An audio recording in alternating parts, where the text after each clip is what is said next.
And now a retelling of the anime where the abused orphan was given god candidate status, but instead just pretended to be in love. And before you watch, write any comment and you will move on to the next video. Also don't forget to put a like and subscribe to the channel. Enjoy watching!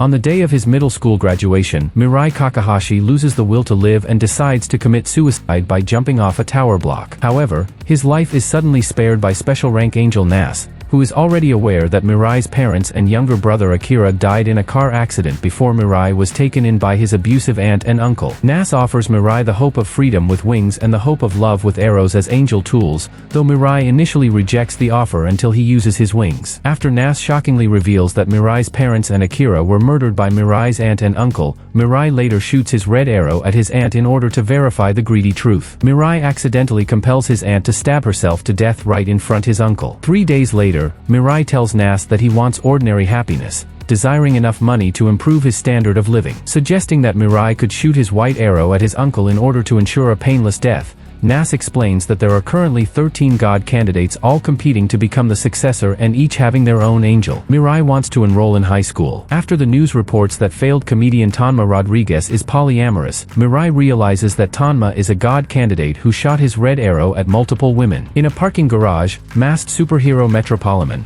who is also a god candidate, shoots his white arrow at Tanma inside a limo. Second-rank angel Luda is out of the running as he carries Tanma to the celestial realm, home to the angels. After shooting his red arrow in order to have his uncle surrender to the police, Mirai is shocked upon witnessing a public broadcast of a bank robbery, where Metropolen shoots his red arrows to halt the riot police before shooting his red and white arrows to thwart and kill 2 bank robbers. Metropolen blatantly proclaims that he plans to kill the other god candidates by any means necessary, having already killed one of them. Upon returning home, a doubtful Mirai starts to understand his role as a god candidate and the ranks of the angels. Despite all the warnings, Mirai still decides to attend his first day of class at high school while advising Nasse to stay home. After seeing the second-rank angel Revel flying above the high school, Mirai is shot with a red arrow from behind by his childhood friend and classmate Saki Hanakego. As Mirai meets up with Saki in her bedroom, Revel confirms that Mirai is a god candidate and that Nasse is a special rank angel. After teaching Mirai to link with Saki before using his wings, Revel explains that Metropolen poses as a tabloid superhero and plans to kill the other god candidates. As Mirai is willing to sacrifice himself in order to protect Saki,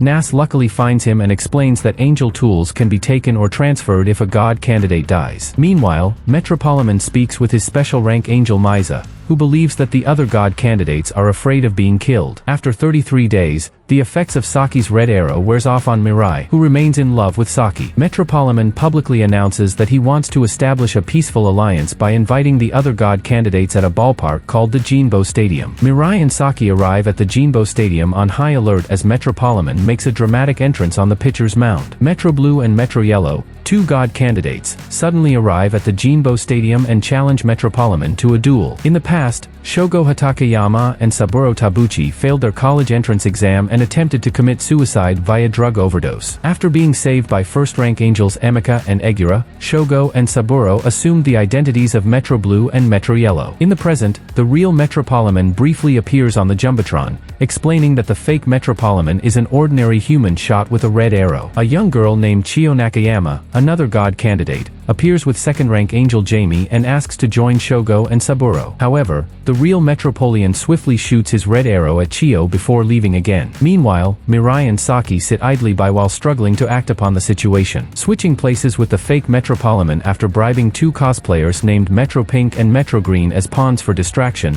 the real Metropolen then shoots his white arrow at Shogo and his red arrow at Saburo. After handcuffing Saburo and Chio together to the stands, Metropolen shoots his white arrow at Saburo, making Chio rather defenseless. Just when Metropolen shoots his white arrow at Chio, Nasse arrives at the scene and urges the remaining god candidates to leave the Jinbo Stadium with the ordinary humans. Mirai and Saki head back to Saki's bedroom during a downpour. Revel knows that Metropolen is capable of outsmarting the police, while Nasse deduces that Mirai will not gain happiness from killing Metropolen. Nanato Mukado, another god candidate, suddenly appears from outside the window. He suffers from terminal cancer, having previously met first-rank Angel Barrett in a hospital. Furthermore, He provided for his pregnant wife Aya and daughter Nanika after shooting his red arrows at rich people, and he sought to find the other god candidates at the Jinbo Stadium after shooting his red arrows at detectives. Mirai and Saki agree to form an alliance with Nanato, revealed as a product planner for an apparel company. The next day, Kanade Yuryu, implied to be Metropolen,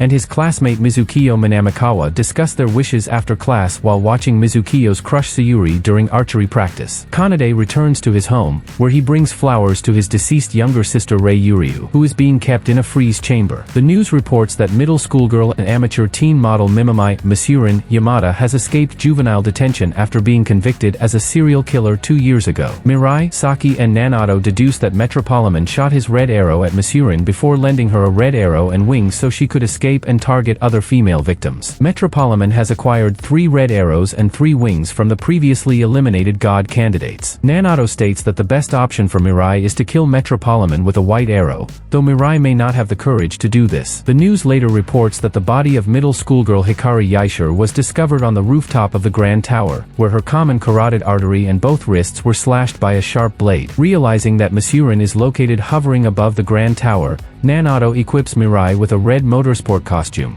while Saki holds down the fort in her bedroom. If Metropolen does not show up at the Grand Tower, then Nanato will have no choice but to kill Masurin. Nanato confronts Masurin on the rooftop of the Grand Tower, while Mirai is on standby at a nearby rooftop. Just as Nanato realizes that he fell right into a trap, Metropolen remotely detonates the rooftop of the Grand Tower, killing Masurin. Mirai luckily saves Nanato from plummeting to the ground. Metropolen appears from the rising smoke behind Mirai, who finally confronts Metropolen for his sinister methods of eliminating the competition by sacrificing ordinary humans. Despite Metropolen unveiling that he has planted a second bomb in another location, Nanato calls this bluff and proceeds to stop Metropolen. As Metropolen prepares to shoot a white arrow at Nanato, Mirai deflects it with a red arrow. Metropolen is then recklessly attacked by Mirai with his red arrow, though Mirai is forced to dodge Metropolen with his white arrow at high speeds. Nanato tries to restrain Metropolen with firearms, though Mirai holds back from shooting his red arrow after seeing a glimpse of Metropolen's face. Metropolen then quickly evades the area. Returning to Saki's bedroom, Mirai admits to Saki and Nanato of being a coward since he is not cut out for battle, though he desires to have a normal life instead of being a god candidate. Nanato learns that Saki attempted to commit suicide by drowning at sea prior to meeting Revel. Meanwhile, Mizukiyo speculates that Kanade is really Metropolen. Later at night, Saki invites Mirai to sleep with her in bed. Saki admits that she wants to die after viewing Mirai as her bodyguard rather than her ally. Recalling when Mirai gave her a spotted yellow ladybug on a 4-leaf clover to symbolize their everlasting friendship since childhood,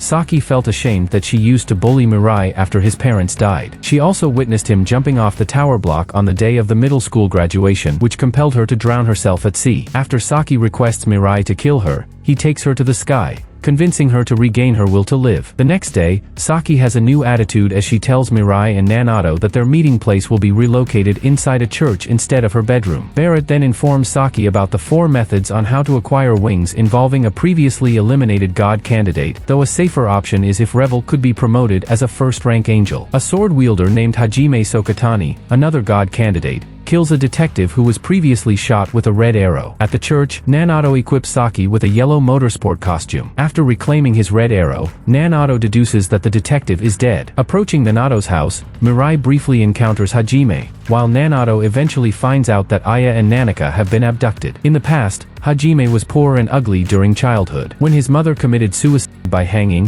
Hajime nearly followed suit until meeting first-rank angel Balta. Hajime became obsessed with Metropolen, who is his polar opposite. Despite obtaining wealth before getting cosmetic facial surgery and a new hairdo, he still had poor communication skills. When the news reported the incident at the Grand Tower, Hajime eventually learned of Kanade's identity as Metropolen, wishing to become his loyal subordinate. At a dance studio, Hajime remotely communicated with Kanade, who implored Hajime to capture another god candidate. In the present, Nanato is contacted by Kanade, who says that Aya and Nanika are being held hostage at the abandoned Minamino amusement park. Mirai and Nanato head towards Minamino amusement park, while Saki stays behind at the church. Intent on rescuing Aya and Nanaka, Nanato walks inside a house of mirrors, though this a trap set by Hajime. After being surrounded by Metropolen and Hajime, Mirai willingly enters the house of mirrors, instructing Nanato that they must use their wings to fly inside the house of mirrors while carrying Aya and Nanaka in order to avoid being seen from the outside. As Metropolen leaves Hajime to finish the job, Mirai and Nanato try to trick Hajime into thinking that they managed to escape without being seen. At the church, Saki sees herself as useless since she cannot fight without wings. Upon reflecting his own powerlessness, Revel sheds tears for the first time. Due to this, Revel is promoted as a first-rank angel, and Saki is granted her own wings. As Saki arrives at Minamino Amusement Park, she shoots her red arrow at Hajime, while Mirai and Nanato are unaware of what is happening outside. Hajime experiences love for the first time as he struggles with his loyalty towards Metropolen. Saki compels Hajime to rescue her friends from the House of Mirrors. Defying Metropolen's orders, Hajime finally values human life and punctures the glass dome. Metropolen suddenly arrives with his underlings, former military servant Ruji Bakamatsu, pharmaceutical researcher Fuyuko Kohinata, and masked boy Susumu Yuto. Hajime protects Saki, while Mirai and Nanato break through the glass dome with Aya and Nanaka in tow. Aya and Nanaka are each taken back to the church by Saki, who soon learns that Hajime would kill anyone for her. Mirai, Saki and Nanato shoot red arrows at each other as a bidding strategy. After Hajime dodges Ruji's gunfire, Mirai and Saki restrain Ruji, allowing Hajime to cut off Ruji's right arm. As Fuyuko threatens to release an airborne virus capable of killing millions of people, Metropolen forces Mirai to be the first test subject for an untested drug capable of melting someone. Mirai approach Fuyuko on the Ferris wheel, while Saki, Nanato and Hajime are helpless to stop Mirai. As Fuyuko prepares to inject Mirai with the untested drug, Mirai grabs Fuyuko by the hand before shooting a white arrow at the airborne virus moments after it is released. Now having the best opportunity to kill Fuyuko with his white arrow, Mirai internally struggles with achieving happiness by attempting murder. A depleted Nanato tries to aim a rifle at Metropolen as a distraction. Metropolen shoots his white arrow while Fuyuko releases 3 syringes containing the untested drug, both aimed at Mirai. Saki shields Mirai, which redirects the white arrow back to Metropolen's possession. After severing 2 syringes, Hajime is consequently pierced by the 3rd syringe, though he still manages to kill Fuyuko with his sword before melting to death. As Mirai and Saki mourns the death of Hajime, Metropolen scoffs at the fact that Hajime lived an insignificant life similar to a cockroach. Susumu chickens out of the battle after having witnessed everything, while Nanato is down for the count. Believing that Metropolen is lower than a cockroach, Mirai preserves his happiness by planning to only shoot red arrows at Metropolen. Thanks for watching. Part 2 is coming out soon, so subscribe to the channel so you don't miss out.